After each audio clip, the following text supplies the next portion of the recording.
చాలా అంటే చాలా మంచిగా రిజల్ట్ వచ్చింది. అక్కడ భారతీయ జనతా పార్టీ గెలిచింది.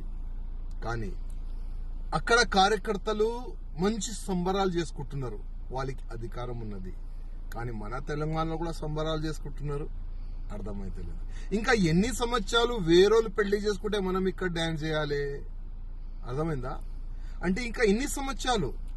బంగాల్ అట్లాంటి స్టేట్ లో భారతీయ జనతా పార్టీ గవర్నమెంట్ వచ్చిందంటే అది చాలా పెద్ద మాట. ఎందుకంటే అక్కడ మమతా బెనర్జీ ఒక గుండా రాజ్యం, ఒక రాక్షసి రాజ్యం అంటారు దాన్ని. అక్కడ భారతీయ జనతా పార్టీ కార్యకర్తల్ని చంపినారు, హిందూ సంఘాలు కార్యకర్తల్ని చంపినారు. కానీ వాళ్ళు భయపడలే.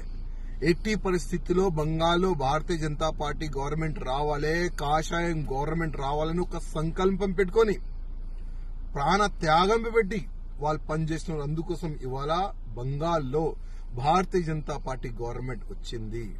కానీ మన తెలంగాణలో కూడా ఇప్పుడు ఉన్న ప్రెసిడెంట్ కి మంచి ఫ్రీడమ్ ఇస్తే, రామచంద్రరావు గారికి మంచి ఫ్రీడమ్ ఇస్తే 100% తెలంగాణలో కూడా గవర్నమెంట్ వల్ల తెలంగాణ నష్టపోతుంది. తెలంగాణలో ఉన్న భారతీయ జనతా పార్టీ మొత్తం సర్వనాశనం అవుతుంది. అదే కొంతమంది వల్లనే. నేను ఇప్పుడు కూడా రిక్వెస్ట్ చేస్తున్నా, మీ ఈగోయిజం ని పక్క పెట్టండి.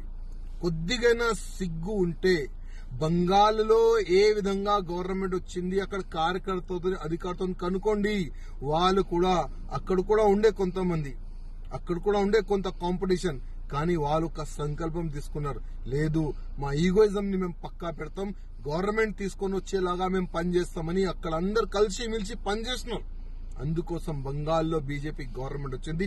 మన తెలంగాణలో కూడా కొంతమంది నాయకులు ఈగోయిజం ని పక్క పెడితే ఇక్కడ కూడా గవర్నమెంట్ వస్తుంది, పక్క వస్తుంది.